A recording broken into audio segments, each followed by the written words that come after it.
리처드 러드의 영적 각성의 단편 시리즈 49번째 시간. 당신 마음의 맑은 공의 상태가 바로 깨달음의 경지입니다. 마음을 비우는 순간 우주의 지혜가 깨어나다.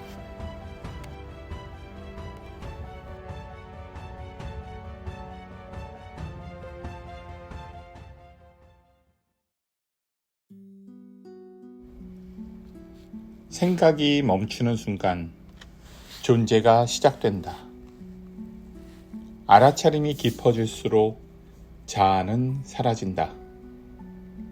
모든 것을 포기할 때 전부를 얻게 된다. 완전한 공에서 무한한 충만함을 발견한다. 당신이 사라지는 곳에서 우주가 깨어난다. 바로 지금 이 순간 당신이 곧 깨달음이다.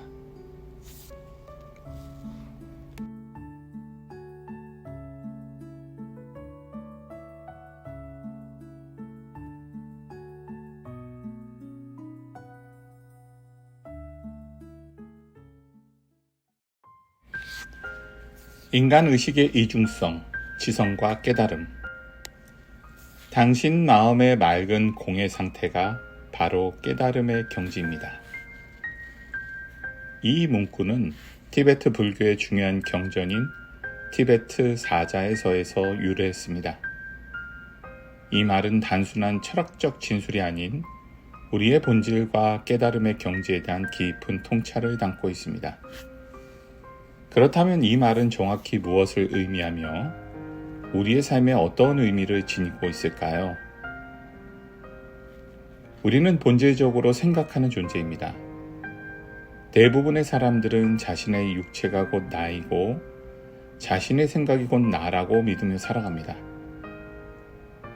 우리는 이러한 인식을 당연하게 여기고 거의 의문을 제기하지 않습니다. 하지만 때로는 이런 의문이 들기도 합니다. 과연 인간으로서의 경험, 이 의식의 흐름이 전부일까? 이 너머에 무언가가 더 있지는 않을까? 이러한 의문은 인류의 역사만큼이나 오래되었습니다. 많은 신비주의자들과 현자들, 그리고 영적 스승들은 우리가 일상적으로 경험하는 것 너머에 더 높은 차원의 세계가 존재한다고 이야기해 왔습니다. 그들은 마음을 넘어선 공간 또는 마음 속에 숨겨진 빛에 대해 언급했습니다. 이것은 단순한 은유가 아니라 그들이 직접 체험한 실제에 대한 묘사입니다. 하지만 우리 중 많은 사람들은 이런 확장된 의식 상태나 높은 차원의 경험을 믿지 않습니다. 어떤 이들은 이를 단순히 이상적인 가능성으로 치부하거나 특별한 사람들만 경험할 수 있는 것으로 여깁니다. 그런 게 정말 있다 해도 나 같은 평범한 사람이 어떻게 경험할 수 있을까라고 생각하는 분들도 많을 것입니다. 그렇다면 우리는 어떻게 이런 상태, 즉 마음의 맑고 텅 빈 상태에 도달할 수 있을까요? 이것은 불가능한 일일까요? 아니면 우리 모두에게 열려있는 가능성일까요? 우리의 마음, 특히 지성은 실로 놀라운 도구입니다. 그것은 우리를 이 세상의 모든 것과 연결시킬 수 있는 잠재력을 가지고 있습니다. 우리는 마음을 통해 다른 사람들과 소통하고 자연을 이해하며 우주의 신비를 탐구합니다. 하지만 역설적이게도 대부분의 경우 마음은 오히려 우리를 모든 것으로부터 분리시킵니다. 우리의 마음은 끊임없이 생각을 만들어내고 판단하고 분류합니다. 이 과정에서 우리는 자신을 하나의 독립된 개체로 인식하게 되고 결과적으로 우리를 둘러싼 세계와 분리된 것처럼 느끼게 됩니다. 마음은 우리를 이 육체라는 틀 안에 가두고 우리만의 독특한 사고방식을 만들어냅니다. 우리는 종종 이런 사고방식을 자랑스럽게 여기기도 합니다. 특히 그것이 날카롭고 강력한 지성을 만들어낼 때 말이죠. 우리는 복잡한 문제를 해결하고 혁신적인 아이디어를 떠올리며 깊이 있는 철학적 사고를 할 수 있다는 점에서 큰 자부심을 느낍니다. 이것은 분명 인간의 놀라운 능력 중 하나입니다. 하지만 아무리 높은 지능을 가졌다 하더라도 단 한순간이라도 마음을 넘어선 상태를 경험해 보지 않았다면 당신 마음의 맑은 공의 상태가 바로 깨달음의 경지입니다 라는 말의 진정한 의미를 이해하기 어려울 것입니다. 여기서 말하는 마음을 넘어선 상태란 불교에서 말하는 무념, 무상의 상태, 즉 모든 생각과 개념을 초월한 순수한 의식의 상태를 의미합니다. 이것은 단순히 아무 생각도 하지 않은 상태가 아니라 모든 생각과 감정을 초월하여 순수한 존재 그 자체를 경험하는 상태입니다.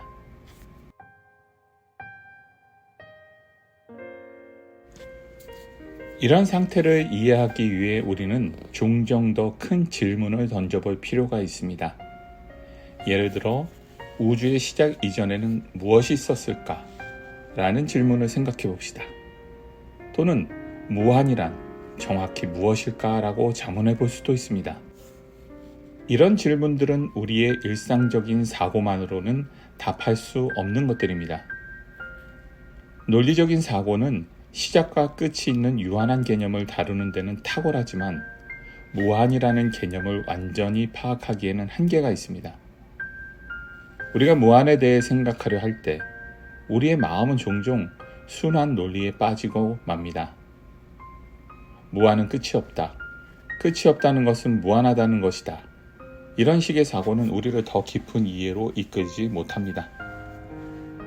무한은 하나의 진리이자 동시에 논리로서 완전히 설명할 수 없는 역설입니다. 이것은 우리의 일상적인 경험과 논리적 사고의 한계를 넘어서는 개념입니다.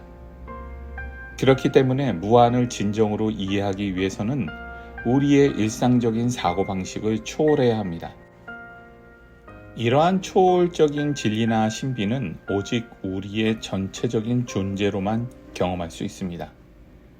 단순히 머리로 생각하는 것이 아니라 우리의 모든 감각과 직관, 그리고 영적인 차원까지 동원해야 합니다.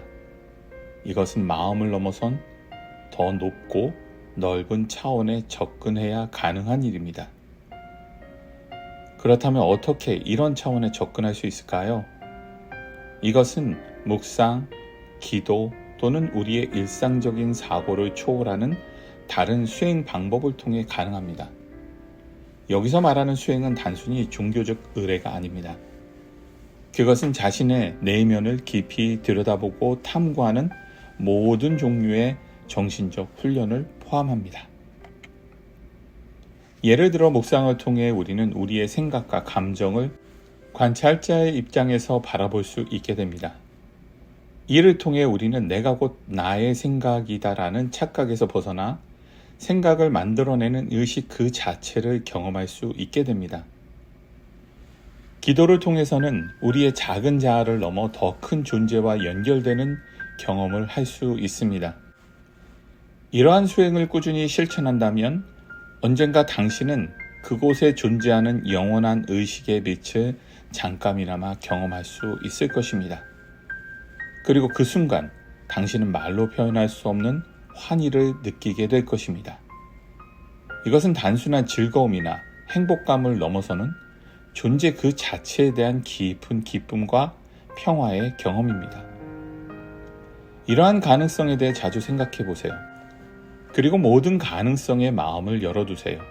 어린아이처럼 순수하고 열린 마음으로 세상을 바라보는 법을 다시 배워보는 것도 좋습니다. 우리는 성장하면서 많은 지식을 쌓고 다양한 경험을 하게 되지만 동시에 세상을 바라보는 우리의 관점도 점점 굳어지고 좁아지는 경향이 있습니다. 물론 의견을 갖고 판단을 내리는 것은 인간으로서는 자연스러운 일입니다. 그것은 우리가 세상을 이해하고 그 속에서 살아가는 데 도움이 됩니다. 하지만 그런 의견과 판단을 절대적인 것으로 여기지 말고 가볍게 다룰 줄 아는 지혜가 필요합니다. 다양한 관점들이 모두 나름의 타당성을 가질 수 있다는 것을 인정하는 열린 마음을 가져보세요. 그렇지 않으면 우리는 자신의 좁은 세계관에 갇혀 다른 사람들과 단절되고 고립된 채로 살아가게 될 수 있습니다. 우리의 견해와 다른 의견을 가진 사람들을 이해하지 못하고 그들과 소통하지 못하게 될 수 있습니다. 이것은 개인적으로나 사회적으로나 바람직하지 않은 결과를 낳을 수 있습니다. 불교에서 말하는 깨달음의 경지란 바로 이런 좁은 자아의 한계를 넘어서는 것을 의미합니다. 그것은 자신의 참된 본성을 완전히 깨닫고 마음이 곧 모든 것임을 아는 상태입니다.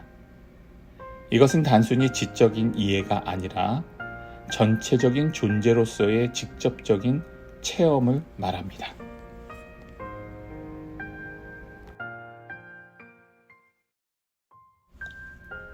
공의 개념과 불성의 실현. 불교에서 공이라는 단어로 마음의 본질을 설명합니다. 하지만 이 공이라는 개념은 단순히 비어있음을 의미하는 것이 아닙니다. 그것은 동시에 모든 것을 의미하기도 합니다. 이것을 얼핏 모순된 것처럼 보이지만 사실 같은 진리를 다른 방식으로 표현한 것입니다. 불교의 공 개념은 모든 현상이 고정된 실체가 없이 상호 의존적으로 존재한다는 것을 의미합니다. 즉, 이 세상의 모든 것은 서로 연결되어 있고 끊임없이 변화하며 서로에게 영향을 주고받는다는 것입니다. 이것은 현대과학, 특히 양자 물리학의 발견과도 맥을 같이 합니다. 예를 들어 우리가 나라고 여기는 것을 생각해 봅시다. 우리의 몸은 끊임없이 변화합니다. 세포는 계속해서 죽고 새로 생겨나며 우리가 먹는 음식, 마시는 물, 숨쉬는 공기가 우리의 일부가 됩니다. 우리의 생각과 감정도 마찬가지로 끊임없이 변화하며 우리를 둘러싼 환경과 다른 사람들과의 상호작용에 의해 영향을 받습니다. 이렇게 보면 나라는 것은 고정된 실체가 아니라 끊임없이 변화하는 과정이라고 볼 수 있습니다. 이것이 바로 불교에서 말하는 공의 한 측면입니다. 그리고 이 공의 상태를 깊이 이해하고 체험하는 것이 곧 깨달음의 경지, 즉 불성을 실현하는 것입니다.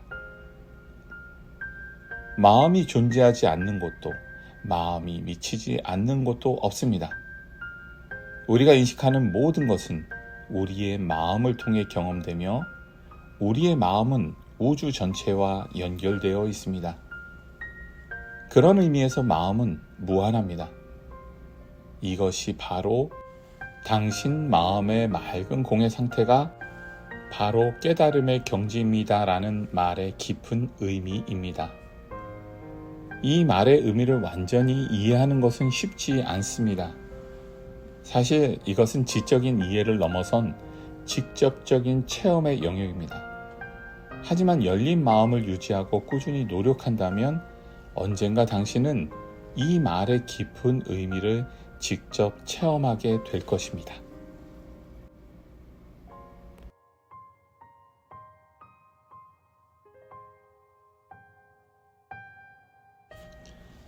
깨달음의 실천과 일상에서의 적용. 이를 위해 우리는 일상 속에서 작은 실천들을 할 수 있습니다. 예를 들어 하루에 몇 분이라도 시간을 내어 묵상을 해보세요. 단순히 앉아서 호흡에 집중하는 것만으로도 좋습니다. 이를 통해 우리는 끊임없이 흘러가는 생각들을 잠시 멈추고 순수한 존재의 상태를 경험할 수 있습니다. 또한 일상적인 활동을 할 때도 더 깊은 주의를 기울여 보세요. 예를 들어 식사를 할 때 음식의 맛, 향, 질감들을 온전히 경험해 보세요. 걸을 때는 발이 땅에 닿는 감각, 몸의 움직임, 주변의 소리와 풍경을 의식적으로 느껴보세요. 이러한 마음챙김 연습은 우리를 현재 순간에 더 깊이 연결시키고 우리의 경험을 풍부하게 만듭니다. 그리고 다른 사람들과 상호작용할 때 그들도 나와 같은 기쁨과 고통을 경험하는 존재라는 것을 기억하세요. 이것은 우리의 연결성에 대한 인식을 높이고 더 큰 공감과 이해를 가능하게 합니다. 이러한 실천들을 통해 우리는 점차 우리의 참된 본성, 즉 맑고 텅 빈 마음의 상태에 더 가까워질 수 있습니다. 이것은 단순히 무언가를 비우는 것이 아니라 오히려 모든 것을 포용하는 광대한 의식의 상태로 나아가는 것입니다. 그리고 어느 날 당신은 이 세상을 완전히 새로운 시각으로 바라보게 될 것입니다. 당신은 모든 것이 연결되어 있음을 직접적으로 경험하게 될 것이고 자신과 세상을 구분짓던 경계가 사라지는 것을 느낄 것입니다.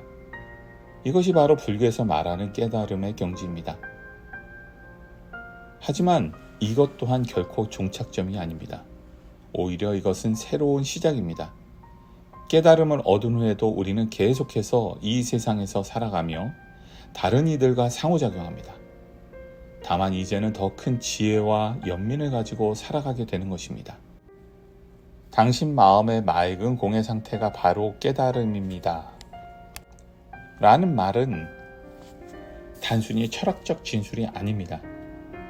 그것은 우리 모두가 갖고 있는 잠재력에 대한 강력한 선언이며 동시에 우리의 참된 본성을 실현하라는 초대장입니다. 이 여정은 쉽지 않을 수 있습니다. 때로는 혼란스럽고 어려울 수도 있습니다. 하지만 그것은 또한 가장 보람 있고 의미 있는 여정이 될 것입니다. 왜냐하면 이것은 단순히 지식을 쌓는 것이 아니라 우리의 존재 자체를 변화시키는 여정이기 때문입니다. 그러므로 두려워하지 마십시오. 열린 마음으로 이 여정을 시작해 보세요. 당신의 마음속에 이미 존재하는 맑고 텅 빈 공간, 그 무한한 가능성의 공간을 탐험해 보세요. 그리고 언젠가 당신이 그 공간의 깊이를 온전히 경험하게 될 때 당신은 진정한 자유와 평화를 발견하게 될 것입니다. 이것이 바로 수천 년 전부터 현자들이 우리에게 전하고자 했던 메시지입니다. 그리고 이제 그 메시지는 당신에게 전해졌습니다.